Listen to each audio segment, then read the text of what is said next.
Just wanted to let you know that all the lobsters that you had for dinner tonight, I raised them since they were little baby lobsters. And I bottle fed them and I gave them names. And it broke my heart to let them go. It was like tearing my own children away from me. But I'm glad you enjoyed them this evening in any case. So, Thank you. yeah, you don't care. Okay. As far as the lobster fisheries in Maine are concerned, we're doing very well. In fact, up until the early 1990s, when we harvested 30 million pounds of lobsters in Maine, that was a good harvest for the year. In 2012, we broke all the records at over 127 million pounds. You were to catch a lobster like this, let's say in New York waters or New Jersey waters, it would be the same species. The most powerful of the two claws, by far, would be the one with the round teeth, that one right there. That's the one we call the crusher claw. You want to pet the lobster? Go ahead, you can do it. Hey, he's a happy lobster, there you go. If I were to blindfold you, and I pulled a cookie out of my pocket, you can't see the cookie, you can't smell the cookie, you can't even taste the cookie. If I took the cookie and I rubbed it on your leg without seeing it, smelling or tasting it, could you tell me what kind of cookie it is? Good answer. Because sometimes little kids on my boat, they'll say, well, if it's got chocolate chips or raisins in it, I can tell. You know what happens to those guys? Overboard. Now, lobsters don't eat cookies, it's an example. But if they did, by rubbing a cookie on the lobster's leg, it would be able to identify it thanks to the hairs covering its legs, which happen to be its taste buds. Now, they don't smell smoke or perfume like humans do, but every creature that lives in the ocean gives off a scent. It's a chemical scent, different amino acids, different proteins. By the scent, they'll be able to determine if it's prey or predator by using these little antennae right here. This is not the tail you're looking at, it's the abdomen. The tail of the lobster, here it is. These little flippers on the outside are called uropods. The one in the center we call the telson. They're able to use the telson and the uropods to move backwards slowly. But I'll give you a tip. Don't go to restaurants and start ordering lobster abdomens. They'll look at you weird and they'll say, lobster what? Have you come across that orange row inside tonight, lobsters that you've eaten? That would have been a female. Those would have been eggs that have not been released or fertilized. Now you've certainly come across the green goop tonight. The green goop is what we call the tamale. There are people that consider it to be a delicacy. They'll spread it on bread like butter. Not me. The good news about the tamale, that's the lobster's personal filtration system. If there's anything bad in the water, it stops at the tamale. So lobster meat is pristine, and it's good for you.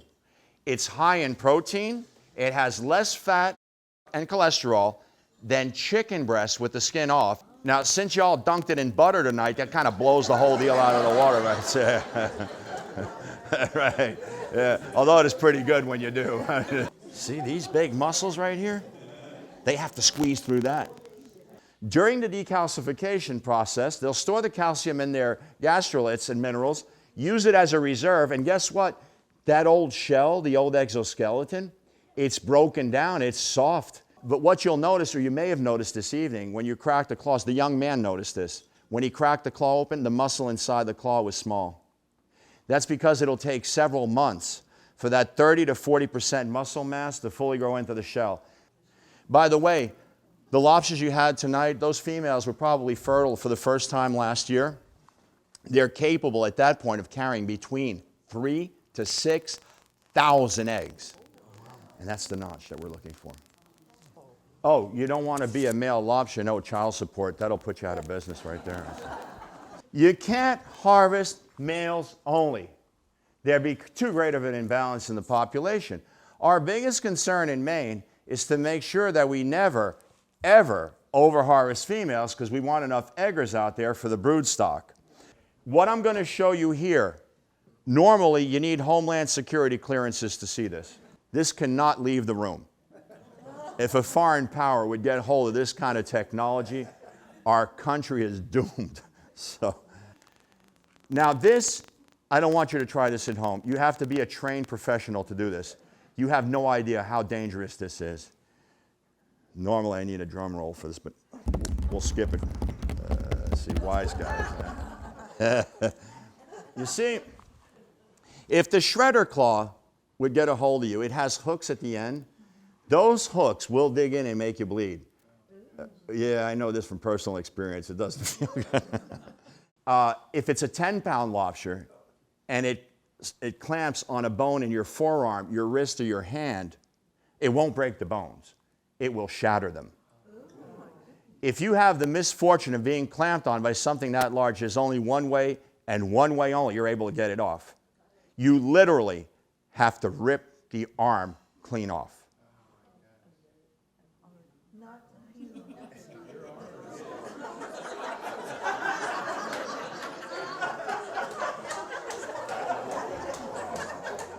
See, there are times I'm thinking about retiring, like this is one of them. Now, you don't want to rip your arm off. You want to rip the lobster's arm off. Because I got news for you. He can grow his arm back. You can't. Again, the bait we use most often is herring. We can use other species, but herring's one of the best. So the way the trap works, the lobsters will smell the bait in the bait bag right here. They'll nibble on the bait. And once they're done, thinking they're going to get away, the natural reflex of a lobster is to head towards the center of the trap because that's where it's widest. They'll back through this funnel-shaped netting, pop out of the third head, and once they fall into that second chamber, they're caught.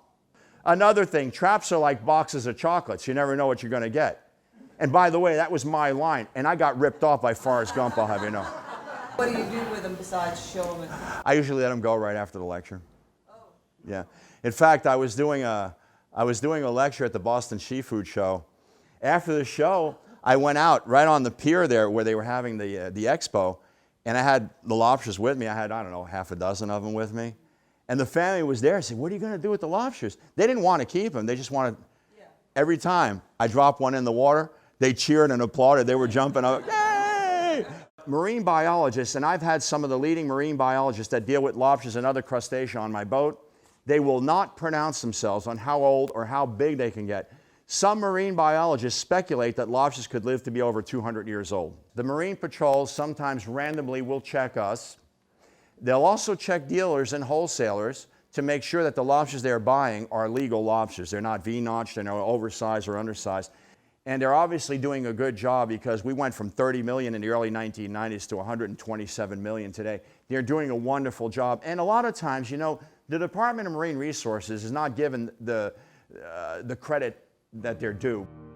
Well, thank you so much for having me over and letting me talk to you tonight about our beautiful industry, and enjoy the rest of your stay and eat lots of lobsters. Keep the local economy going. Thank you so much. Thank you.